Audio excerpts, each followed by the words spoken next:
Hi kaprobinsya, for today's video ay gagawa tayo ng YouTube end screen dahil ang YouTube end screen ay napaka-importante sa ating mga videos. Especially ito ay isang campaign na kunyari pagtapos na mapapanood nila ang video mo ay check na pwede silang mag-click ng panibagong video. So kung paano ito gagawin kaprobinsya, sundan nyo lang ang mga steps at gagamit lang tayo ng mobile editing like ang application na ating gagamitin ay KineMaster. So hindi natin ito patatagalin pa. Let's go!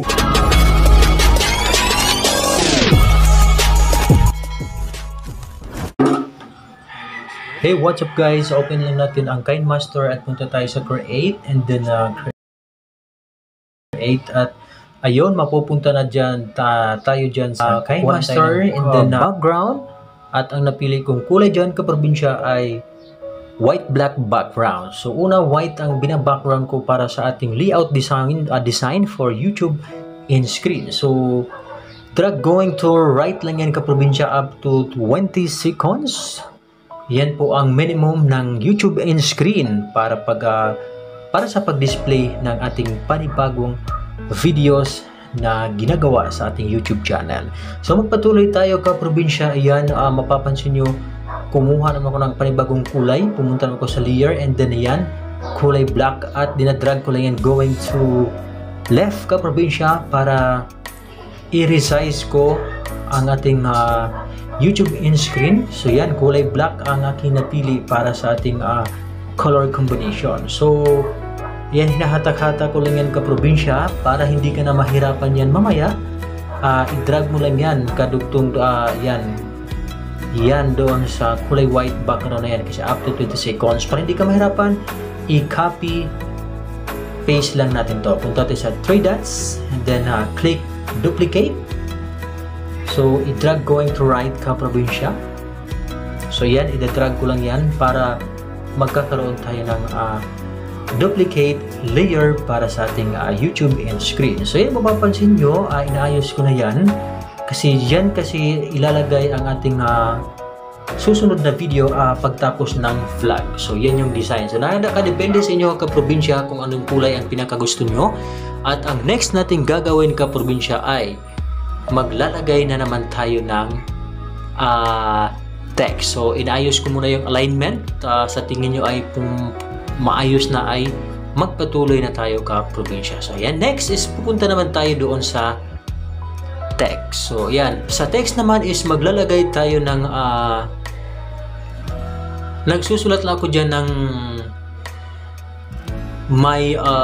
I think my suggestion or una ang gagawin ko dito kaprobinsya is thanks for watching or thank you for watching. So ang ginagawa ko dyan kaprobinsya, unang font, nag-space in every font para mas kitang-kita siya, tignan kaprobinsya. So sundan nyo lang yan. So thanks for watching ang nilalagay ko dyan kaprobinsya para sa ating YouTube and screen. So madali lang naman yan. So pag sa tingin mo is okay na, so walang kulay, kukulayan natin yan ng kulay black para mas tugma sa ating color combination. So ayan, thanks for watching ang nilalagay ko dyan kaprobinsya para sa ating YouTube in screen at pagkatapos naman dyan ay nire-resize ko na para mag-kasya doon sa ating design. At kung sa tingin gusto nyo nang lagyan ng iba pang design or font, nasa inyo yun, pupunta talaga doon sa font at mamili. Pero para sa akin is ayos na yan kaprobinsya, hindi ko na baguhin yung font. Nasa iyo naman ang kung ano ang hilig nyo sa font, mag-download lang kayo dyan sa KineMaster mismo, sobrang dami dyan. So mapapansin, dinuduplicate ko naman yan ulit, yung thanks for watching, at papalitan ko na naman yan ng my suggestion. So yan kasi yung mga pakulo natin kaprobinsya sa ating YouTube end screen. So nasa inyo kung paano nyo gagawin. So napaka-effective po kasi yan. So yan, hinahatak ko lang yan dyan pabandang kaliwa at nilalagyan ko ng my suggestion. So para mas mabilis kaprobinsya in every takes, duplicate nyo na lang yan para mas mabilis or para mas magawa nyo agad. So ayan, mapapansin nyo yan kaprobinsya, my suggestion, at ngayon nag-duplicate ako ulit at ang nilalagay ko naman sa gitna ay yung subscribe. So, syempre, sa subscribe, i-highlights natin yan at papalitan natin ang font at ang napili ko dyan ay Anton. So, yun si Anton kasi Anton na font kaprobinsya ay medyo naka-bold letter po yan at syempre dahil subscribe, pinapalitan ko na ng kulay red. So, next kaprobinsya is i-duplicate na naman natin yung my suggestion at isusulat ko na naman dito ang watch next. So, ibig sabihin kaprobinsya, nagka-campaign ako in every ending sa aking mga videos para mas maganda ang presentation ng ating YouTube and screen. So, what's next po yan kaprobinsya? So, mapapansin nyo, napakadali lang gumawa dito sa KineMaster. Hindi mo na kailangan ng mga mamahaling gamit like mga laptop o ano pa yan. Dito, kahit humiga ka lang umupo, ay magagawa mo na siya kaprobinsya. So, ang next na naman kaprobinsya, i-duplicate ko naman yung thanks for watching sa taas at syempre, ilalagay ko naman yan at maglalagay na naman ako dito ng panibagong text. So, yan, ilalagay ko dyan ay for more videos. So, yan, for more videos. So, yun yung layout kaprobinsya is napaka-basic lang talaga. Napakadali lang gumawa dito kaprobinsya at mamaya titignan natin yung output kung effective ba ang ating ginawang YouTube in screen. So, yan, for more videos. So, kung mapapansin nyo sa taas, thanks for watching. And then, sa baba naman ay for more videos. So, mapapansin nyo kaprobinsya, ang ating end screen layout ay medyo nakikita na. So, i-adjust nyo lang yan kaprobinsya kung sa tingin nyo ay hindi pa siya fix. So, nakadepende naman yan sa ating mga mata. Kung malinaw na malinaw yung mata mo, makikita mo dyan kung pumantay na ba o hindi. So, papantayin mo lang yan kaprobinsya, tatansyahin mo lang yan.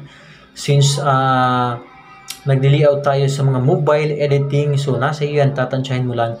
At ang next kaprobinsya ay mapapansin nyo, bakante kasi yung gitna, ay maglalagay lang ako ng logo. So, ayan yung logo ko kaprobinsya, Dong Productions po yan. At yan, mapapansin nyo, naka-green screen background at pumunta ka doon sa chroma key. So, i-remove natin yung green screen. So, ayan. Medyo hindi siya malinaw kaprobinsya pero i-adjust na lang natin yan para makita natin yung logo na nilagay ko sa gitna. So, ganun lang siya kaganda kaprobinsya, ay napaka basic lang pong gagawin. So, lahat ng mga nilalagay o dinagdag ko dyan kaprobinsya, mapapansin nyo sa baba yung mga layer na yan, i-drag going to right lang po yan kaprobinsya up to 20 seconds para pag-play ng end screen mo mamaya ay hindi po yan maiwan kundi nandyan lagi yung text. So, yan yung pinaka-importante.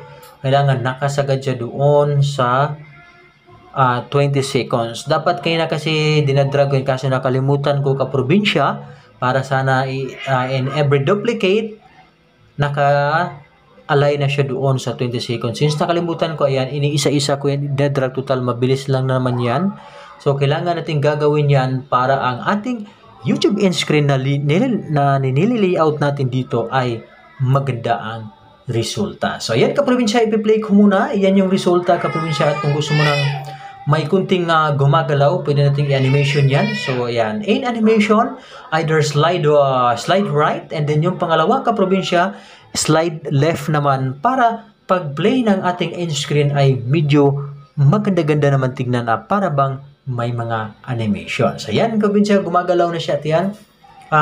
Ina-animate ko lahat ng mga nilalagay ko dyan sa ating YouTube end screen kaprobinsya at pagkatapos naman kaprobinsya, ayan ang ating mga font na naman ang ating i-animate para pagdating sa pag-play ng ating YouTube end screen ay may gumagalaw. So, mamaya kaprobinsya, malalaman natin yan. Malalaman natin yan sa pag-play ng ating YouTube end screen kung gaano siya ka-effective. Talagang napakadali lang dito kaprobinsya. Yan, may gumagalaw na kaprobinsya na talaga namang maganda-ganda na siya tingnan. So, nakadepende kung anong kulay ang gusto mo. Pwede mong palitan yan since paiba-iba naman tayo ng paboritong kulay or mga color combination. Like sa akin kaprobinsya is mapapansin nyo, white, black, and red lang ang aking color combinations para mas makita ito agad. So, yan. So, next kaprobinsya ay ikakat ko yung medyo lumagpas kasi up to 20 seconds lang yan kaprobinsya para mas malinis po siyang tignan. So ayan, malinis na kaprobinsya at yes, ite-test na natin to mamaya at pagkatapos kong mag-cutting, ayan, may natitira pa kaprobinsya. Kinakat ko yan at sinasadya ko talaga yan para mas malinis. Ayan. So, malapit na matapos kaprobinsya and trim to right na tayo kaprobinsya. Ayan, medyo patapos na tayo. Ayan yung ating YouTube in-screen kaprobinsya at yan, i-play natin yan. May gumagalaw. Ayan. So, ganun lang po kabilis gumawa ng YouTube in-screen dito lang sa KineMaster kaprobinsya. So, yan. Remember, up to 20 seconds lang para pagdating doon sa YouTube in-screen ng video mo ay lumalabas. Huwag yung 10 seconds kasi hindi talaga yan lumalabas kaprobinsya. So, yan. For savings na tayo kaprobinsya. So, save na natin dahil tapos na tayong gumawa sa ating YouTube end screen. So, mapapansin dito, pwede kang mamili ng 1080, 720. So, I recommend 1080 and 24 cinema kaprobinsya. So, nasa yan, pwede mo yung isagad ang quality ng iyong video. So, ayan, sinagad ko na to 1080 and then sagad para pagdating doon sa kalabasan ng ating video ay mas malinaw. So, ganun lang siya kaprobinsya, napaka bilis lang. For savings na tayo. Basta dito sa KineMaster ay halos lahat nandito na at napaka-friendly gamitin itong KineMaster application kaprobinsya. Mobile editing lang pero kayang-kaya mong makipagsabayan sa mga high aspects na mga video editing. So yan, ganun po siya kaganda kaprobinsya. At yan, for savings na titignan na natin dito sa labas kung gaano siya ka-effective kaprobinsya. Yan, tignan natin dito sa kalabasan at eto na ang kalabasan ng ating YouTube end screen na ginagawa natin sa KineMaster kaprobinsya is napakadali lang. So yan, thanks for watching and animation. My suggestion, subscribe and what's next and for more videos. So yan, ganun lang kabilis kaprobinsya at syempre maraming salamat sa panunood ng aking video. Don't forget to like and subscribe my official YouTube channel, Dong Productions. So ganun lang kabilis gumawa ng YouTube end screen kaprobinsya. At ang susunod ay tuturuan ko kayo kung paano ilalagay ang mga video sa ating end screen.